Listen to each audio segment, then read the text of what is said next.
Hello everyone, welcome to my channel PMS education. आज का हमारा टॉपिक है प्रसूति तंत्र एवं स्त्री रोग से। फीमेल्स की बॉडी में जो हार्मोन्स होते हैं उनमें से मेजर हार्मोन्स की अगर हम बात करें जो स्पेशली फीमेल की बॉडी में अपना रोल प्ले करते हैं, then comes 5 hormones. Gonadotropin releasing hormone, second is LH luteinising hormone, third is FSH follicle stimulating hormone, fourth is estrogen and fifth is progesterone.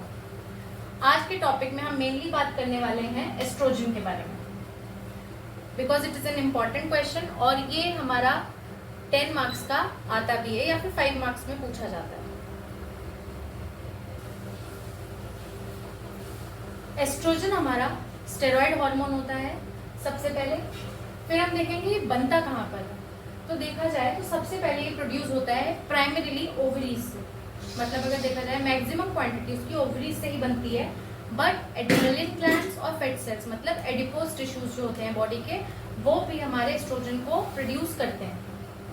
इसके टाइप्स में 3 टाइप्स होते हैं। सबसे पहला है estrone, second is estradiol and third is estriol. Estrone को हम E1 भी कहते हैं, एस्ट्राडायोल को हम E2 कहते हैं और एस्ट्रायोल को हम E3 कहते हैं। तीनों ही हमारी एस्ट्रोजन की फॉर्म्स होती हैं, लेकिन ये हमारी बॉडी में इनका अगर मेन रोल देखा जाए तो ये हमारी बॉडी में आफ्टर मेनोपॉज E1 होता है। ड्यूरिंग रिप्रोडक्टिव लाइफ, जो भी आफ्टर प्यूबर्टी से लेके बिफोर मेनोपॉज, मीनाक से मेनोपॉज के बीच का जो टाइम है, उस टाइम पर E2 हमारी बॉडी में प्राइमरी फॉर्म होती है एस्ट्रोजन की, एंड E2 ही सबसे ज्यादा पोटेंट फॉर्म होती है एस्ट्रोजन की। सो ड्यूरिंग रिप्रोडक्टिव फेज हमें बॉडी में E2 ही प्राइमरी क्वांटिटी में मिलेगा। एस्ट्रायोल E3 जो होता है, ये बॉडी में हमें प्राइमरीली ये फॉर्म हमें मिलेगी ड्यूरिंग प्रेगनेंसी। तीनों ही एस्ट्रोजन की फॉर्म्स हैं, but different phases of life में उसके जो डिफरेंट हमारे प्रोडक्ट्स हो रहे हैं या फिर कह सकते हैं डिफरेंट स्ट्रक्चरल फॉर्मूलाज जो हैं वो अलग टाइम पर अलग एक्शन कर रहे हैं। नेक्स्ट हम आते हैं फंक्शंस ऑफ एस्ट्रोजन पर। एस्ट्रोजन के फंक्शन, सबसे इंपॉर्टेंट फंक्शन होता है maturation and maintaining the female reproductive system. ये हमारा प्राइमरी फंक्शन में आता है। उसके साथ साथ अगर ओवम की बात करें तो ओवम के मैच्योरेशन में और उसके रिलीज होने में, दोनों में ही एस्ट्रोजन का मेन रोल होता है। यूट्रस की जो लाइनिंग होती है, म्यूकस लाइनिंग जो होती है यूट्रस की, उसको एनहेंस करना और उसको मेंटेन करना, ये दोनों काम एस्ट्रोजन करता है। इसीलिए कहते हैं कि यूट्रस की थिकनिंग में भी इसका मेजर रोल होता है, जिसकी वजह से फ्यूचर में इम्प्लांटेशन होगा। सर्वाइकल म्यूकस जो होती है उसकी थिनिंग करना। Cervical mucus means it is a fluid through which the sperm passes. तो उस फ्लूइड को थिन करने के बाद, when the mucus will be thin, then only the sperm can float in it and reach the fallopian tubes for the fertilisation. Next is जो vaginal walls होती हैं, estrogen vaginal walls को thick भी रखता है, इलास्टिक भी रखता है एंड लुब्रिकेटेड भी रखता है। लुब्रिकेशन की वजह से ही क्वाइटस के टाइम पर पेन कम होता है। तो इन चीजों में भी मेन रोल हमारे एस्ट्रोजन हार्मोन का ही होता है, इसीलिए इसे बहुत ही इंपॉर्टेंट हार्मोन कहा गया है फीमेल रिप्रोडक्टिव सिस्टम में। जितने भी सेकेंडरी सेक्सुअल कैरेक्टर्स हैं उनकी ग्रोथ में भी और डेवलपमेंट में भी एस्ट्रोजन हेल्प करता है। अब एस्ट्राडायोल जो है, अगर हम देखते हैं कि कुछ फीमेल्स में पोस्ट मेनोपॉजल सिम्टम्स आ रहे हैं, जैसे कि ड्राइनेस ऑफ विजाइना या फिर हॉट फ्लैशेस, नाइट स्वेट, जिसके बारे में हम अभी आगे डिस्कस करेंगे, वो आ रहे हैं, तो एस्ट्राडायोल उसमें हेल्प करता है उसको ट्रीट करने में। इसके अलावा भी हमारे पास और कुछ इम्पॉर्टेंट फंक्शंस ऑफ एस्ट्रोजन में मेन अगर हमें ट्रिक से याद करना है तो B5 से याद कर सकते हो। सबसे पहले ब्रेस्ट एनलार्जमेंट में भी एस्ट्रोजन का रोल होता है। Second is beauty hormone. Estrogen को हम ब्यूटी हार्मोन भी कहते हैं क्योंकि हमारी स्किन और हेयर्स दोनों को इफेक्ट करता है और उनको मतलब यंग रखने में हेल्प करता है। ये हमारी स्किन को यंगर बनाता है। बी से ब्रेन पर भी इसका इफेक्ट होता है, बोन्स में भी होता है, ब्लड वेसल्स में भी होता है। इसीलिए जो कहते हैं ना प्री मीनोपॉजल सिम्टम्स जो होते हैं उसमें एस्ट्रोजन लेवल जो होता है वो डिक्रीज हो जाता है, ठीक है।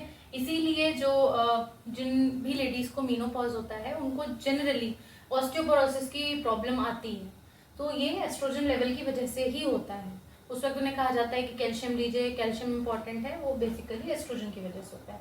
ब्लड वेसल्स, बोन्स, इन सब में भी हमारा एस्ट्रोजन का इंपॉर्टेंट रोल होता है। इनके अलावा भी अगर हम देखें तो हार्ट पर, ओके, यूरिनरी ट्रैक्ट पर, ब्लड वेसल्स हमने बोल ही दिया है, इन सब पर भी एस्ट्रोजन का इंपॉर्टेंट रोल होता है। सिर्फ हम ये नहीं कह सकते कि रिप्रोडक्टिव हेल्थ या रिप्रोडक्टिव सिस्टम के लिए ही ये हमें हेल्प कर रहा है, बट डिफरेंट फंक्शंस में भी इसका रोल होता है।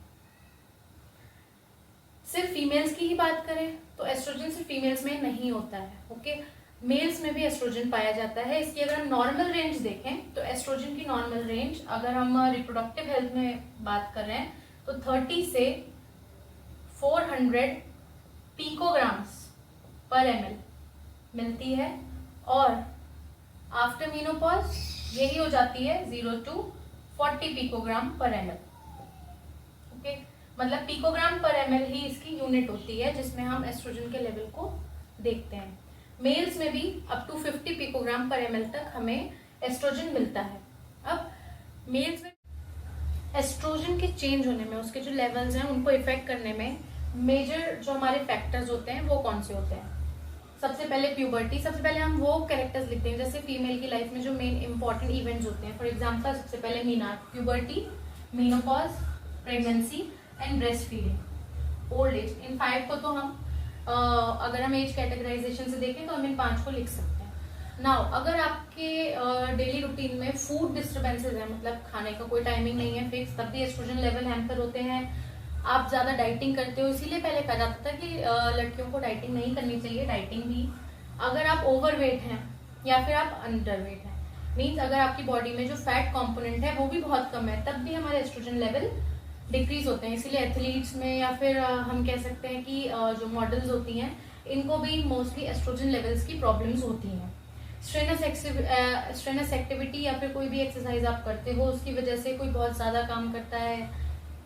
पीसीओएस है तब, अगर प्राइमरी ओवेरियन इनसफिशियंसी है, आपका पिट्यूटरी ग्लैंड है वो अंडर एक्टिव है, वो प्रॉपरली काम नहीं कर रहा है, ओवरीज में ट्यूमर है, यूट्रस में ट्यूमर है, तो हम कह सकते हैं कि इन सब फैक्टर्स की वजह से ही हमारा एस्ट्रोजन लेवल हैम्पर होता है। अब फॉर एग्जांपल प्यूबर्टी है, प्यूबर्टी के टाइम पे हम कहेंगे मतलब सिर्फ याद करने के लिए कि उस टाइम हमारे सेक्सुअल कैरेक्टर्स डेवलप होने स्टार्ट होते हैं, तो इस टाइम पर एस्ट्रोजन लेवल बॉडी में इंक्रीज हो जाता है। मीनोपॉज पर ये सारी रिप्रोडक्टिव लाइफ हमारी खत्म हो रही है धीरे धीरे, तो लेवल डिक्रीज होने लगता है।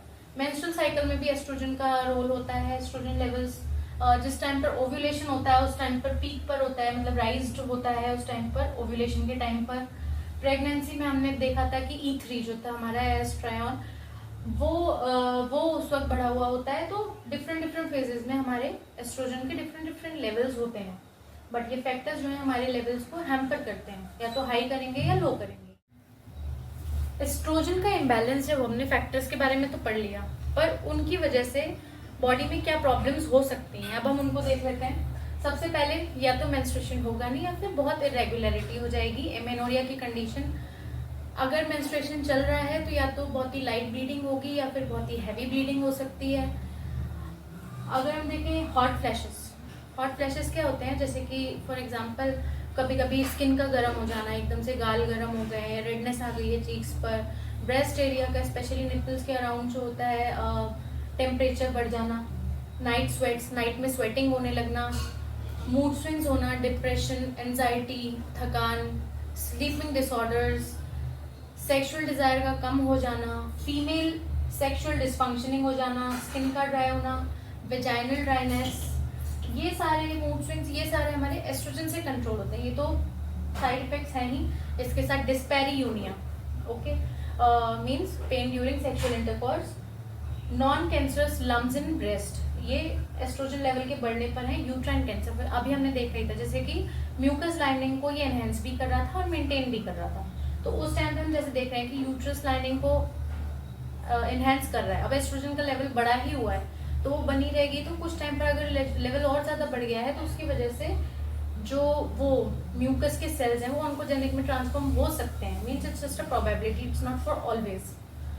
तो यूट्राइन कैंसर भी कॉज हो सकता है। ये बात करी हमने फीमेल्स की, लेकिन मेल्स में भी हमें सिम्टम्स मिलते हैं, जैसे कि अगर इंक्रीज है तो इरेक्टाइल डिस्फंक्शन मिल सकता है, हमें इनफर्टिलिटी मिल सकती है, और gynaecomastia means enlargement of breast भी हमें मिल सकता है। अब ये किसी भी रीजन से हो सकता है, या तो हेरिडिटरी हो या फिर किसी और फैक्टर की वजह से मेंस में अगर ये हो रहा है तो।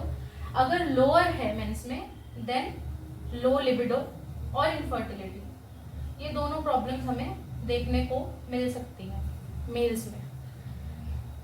जनरली अगर एस्ट्रोजन लेवल मेल्स में कम होता है तो उनका बेली फैट थोड़ा सा इंक्रीज करता है। सो ये सब हमने अभी एस्ट्रोजन के बारे में पढ़ा। I think this is enough for exam preparation. अगर आप देखोगे ऐसे ही हम नेक्स्ट हार्मोन लेंगे progesterone in my next video. So I think exam point of view से आपका एस्ट्रोजन ये हम देखें फिजियोलॉजी में भी आता है और पीटीएसआर में भी आता है, तो आप दोनों के लिए इसे प्रिपेयर कर सकते हो।